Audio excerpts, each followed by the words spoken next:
மகம் நட்சத்திரத்தில் இருக்கிற சிம்மராசியில் இருக்க மகம் நட்சத்திரத்தை பற்றி பார்க்கலாம். அவங்களுடைய நிறம் வந்து பார்த்திங்கன்னா சிவப்பு. ஏன்னா சூரியனோட நிறம் தான் சிவப்பு தான், அதே மாதிரி அவங்களோட நிறம் சிவப்பு. அடுத்து பார்த்திங்கன்னா அவங்களோட கடவுள் என்ன அப்படின்னா சிவபெருமானை தான் வழிபடணும். அதிதேவதை என்னென்னா சுக்ரன்.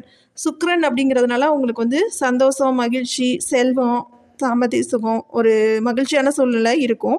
அடுத்து 7 வருடம் பிறக்கும் போதே வந்து 7 வருடம் கேது திசையில் தான் வந்து அவங்க பிறப்பாங்க. அதில் வந்து பார்த்திங்கன்னா 4 பாதம் இருக்குது.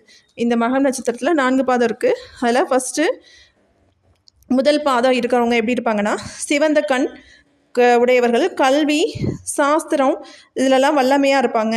ஆராய்ச்சியிலையும் நல்லா செயல்படுவாங்க.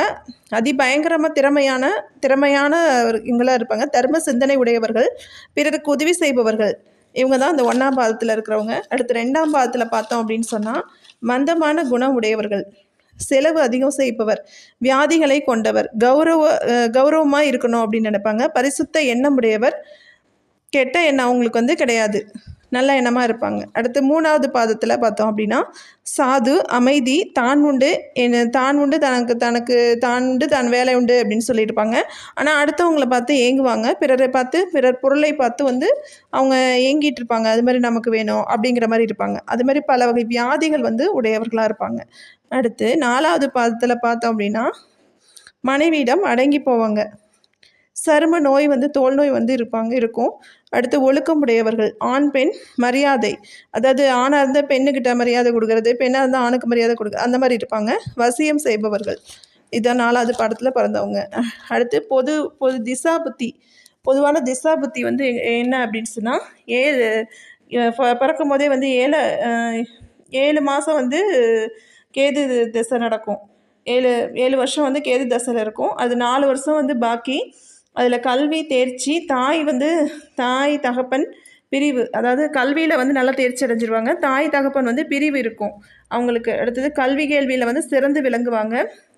அதுக்கப்புறம் பார்த்தீங்கன்னா 7 வருஷம் அதுக்கப்புறம் சுக்கிர திசை 20 வருஷம். அதுக்கப்புறம் சுக்கிர திசை, கேது திசைக்கு அப்புறம் சுக்கிர திசை வரும். அது 20 வருஷம் இருக்கும். அதில் உத்தியோகம், கல்வி, அறிவு, பொன் பொருள், ஆடை ஆபரண சேர்க்கை இதெல்லாம் வந்து இருக்கும். அடுத்தது அதுக்கப்புறம் வந்து 6 வருடம் வந்து சூரிய தசை நடக்கும். அந்த சூரிய தசை நடக்கும்போது பார்த்திங்கன்னா அப்பாவுக்கு வந்து உடம்புக்கு வந்து ஆகாது. அப்பாவுக்கு வந்து மருத்துவ செலவு ஏற்படுறது, இந்த மாதிரிலாம் நடக்கும். அடுத்து சூரியனோட வீடு அப்படிங்கிறதுனால அரசு துறை, அரசாங்க உத்தியோகம் இதெல்லாம் வந்து அவங்களுக்கு கிடைக்கும்.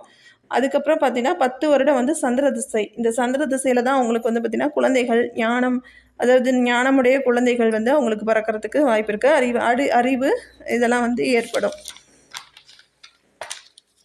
அதுக்கப்புறம் வந்து பார்த்திங்கன்னா செவ்வாய் திசையில் வந்து பார்த்திங்கன்னா 47 வயசில் வந்து செவ்வாய் திசை நடக்கும். அந்த செவ்வாய் திசையில் பார்த்தீங்கன்னா வீடு, மனை, மருத்துவம், மின்சாரம், ரயில், கப்பல் இந்த மாதிரி இருக்கிறவங்க எல்லாம் வந்து பார்த்திங்கன்னா நல்லா வந்து சிறந்து விளங்குவாங்க. அதுக்கப்புறம் பார்த்திங்கன்னா ராகு திசையில் தான் உங்களுக்கு வந்து லாஸ்ட் திசையாக இருக்குது. உடல்நல கோளாறு, ஆயுள் கண்டம் இந்த இதில் தான் இருக்கும்.